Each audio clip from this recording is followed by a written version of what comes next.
Impact Family, impacting the world through healthy family. Shalom saudara-saudara, selamat berjumpa dalam renungan untuk keluarga malam hari ini ya. Saudara semua dalam keadaan baik, saudara semua dalam damai sejahtera Tuhan. Puji Tuhan, saudara semuanya sehat ya. Nah saudara-saudara, hidup dalam kasih yang ke-15. Ini nasihat Paulus dari Roma pasal 12 ayat ke-19 berkata demikian. Saudara-saudara yang kekasih, janganlah kamu sendiri menuntut pembalasan, tetapi berilah tempat kepada murka Allah. Sebab ada tertulis, pembalasan itu adalah hakku. Akulah yang akan menuntut pembalasan, firman Tuhan. Nah saudara-saudara, kita umum ya, orang jahat dibalas itu umum. Tetapi yang tidak umum, jikalau kita orang beriman, iman itu harus ditunjukkan dalam perbuatan. Jadi perbuatannya apa? Hidup dalam kasih. Kasihnya bagaimana? Kalau ada orang jahat sama kita, kita tidak menuntut balas. Karena pembalasan itu haknya Tuhan. Jadi malah nanti kita malah disuruh mendoakan lagi ya. Nah saudara-saudara, kalau Tuhan yang membalas itu menakutkan saudara. Lebih parah daripada kalau kita sesama menuntut balas. Ceritanya begini ya. Ada seorang namanya Sari. Dia itu orangnya baik, sosial, suka menolong. Tetapi banyak orang yang iri sama dia. Nggak tahu kenapa iri. Padahal dia juga bukan orang kaya, orang sederhana, seorang guru. Ya. Lalu pada suatu hari dia dipanggil oleh pengurus dan dia akan dikeluarkan dari sekolah. Apa yang terjadi? Karena ada teman gurunya yang lain iri sama dia. Jadi apa yang dia lakukan? Guru yang lain ini mengadu kepada pengurus yayasan ya. Lalu dia dituduh bahwa dia hidup tidak senonoh karena dia ketahuan menginap di rumah Ibu Tirta. Ini semua nama buatan ya.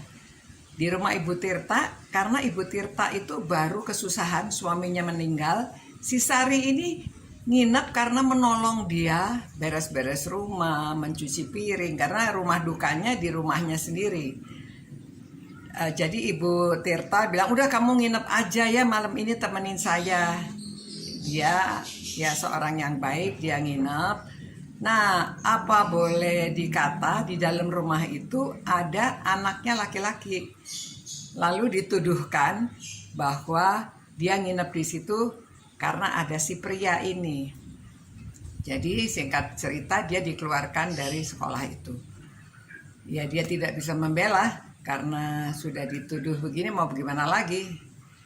Tapi saudara, singkat ceritanya ya, ini disingkat-singkat lagi. Beberapa bulan kemudian si pengurus ini yang tidak bisa diberi pembelaan, yang tidak bisa diberi penjelasan oleh Sari, dia juga rupanya iri juga sama Sari ya, karena dia baik, banyak orang sayang sama dia, murid-muridnya sayang sama dia, dia sering menerima hadiah-hadiah gitu ya. Jadi orang-orang ini pada iri ya. Akhirnya saudara, si pengurus itu mengalami kecelakaan bersama keluarganya. Satu anak yang meninggal, istrinya luka parah. Nah saudara, lalu orang lain bercerita ya, menakutkan sekali. Bahkan si pengurus itu juga justru tuduhannya dituduh bahwa dia perbuatannya juga tidak benar, dituduh selingkuh. Aduh, menakutkan sekali. Jadi saudara, ada yang mengatakan ngeri ya kalau pembalasan itu dilakukan oleh Tuhan. Sari nggak membalas, nggak apa, ya. Tetapi orang-orang yang kenal di sekelilingnya mengatakan bahwa ini pembalasan dari Tuhan. Jadi saudara-saudara, berbuatlah baik selalu, jangan berbuat jahat, ya. Dan kalau ada yang berbuat jahat kepada kita, jangan membalas, karena pembalasan itu adalah hak dari Tuhan. Ini kata firman Tuhan, ya. Mari kita berdoa supaya kita menjadi orang yang beriman kelihatan dalam perbuatan kita. Tuhan, terima kasih atas firman-Mu yang mengingatkan kami supaya kami selalu berbuat baik, jangan berbuat jahat, jangan membalas kejahatan, karena kejahatan adalah hak-Mu.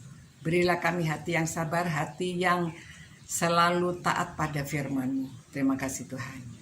Demi nama Tuhan Yesus kami berdoa dan mohon. Amin. Selamat malam saudara-saudara. Tetaplah berbuat baik, cinta Tuhan, cinta firman-Nya, dan cinta sesama. Selamat malam, sampai berjumpa pula. Ciao. Impact Family, impacting the world through healthy family.